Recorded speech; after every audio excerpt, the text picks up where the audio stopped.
You see, knowing what lens to buy is a very important thing as a photographer. A lot of us have lenses and we don't know the occasions that these lenses are required. Number one, if you are a wedding photographer, you must understand that there are times where you want to shoot crowd, there are times where you want to shoot portraits. When you are in the room with the bride and the grooms, you can probably just do your 85, you can do your 50, you can do your 70 to 200. Those can work very, very well in that kind of situation.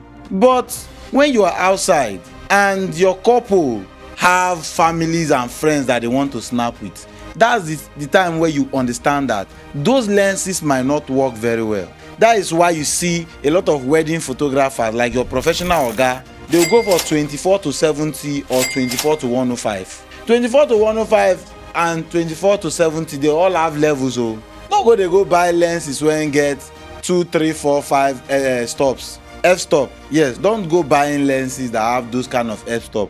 You can buy lenses like lens that have 2.8, 1.8, 1.4, so that your subjects will be standing out. Then if you are a studio photographer, studio photographers have two different levels. Studio photographers have the ones that have space and the ones that do not have space. If you have space, you can work with 85mm, you can work with 100mm, you can work with 50mm.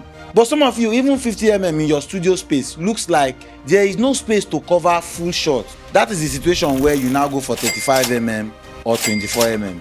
You need these lenses very, very well. There's those of you that like shooting street, you go to the street and you shoot people on a regular. Please, 50mm is not part of the case. Unless you are the type that just jam people on the road unexpectedly, you want to snap them, or you want to be doing all this kind of play kind of things, you can work with 50mm because you need a close range. But if you want to be shooting portrait outdoor, like you want to be doing more of these street things that you see people do, take picture like the ones that I'm doing, the 105 Sigma works very well. 70 to 200 works very well. All those zoom lens, those are the situations where they come in handy. If you are using a crop sensor, please try as much as possible to work with lenses like 24mm and 50mm. Always have them in your bag, because there are situations where you are going to perish. I did a shoot recently that when I got to the house, I said, this 105 will not work very well, and I forgot my 50mm. I have 50mm, but I forgot it.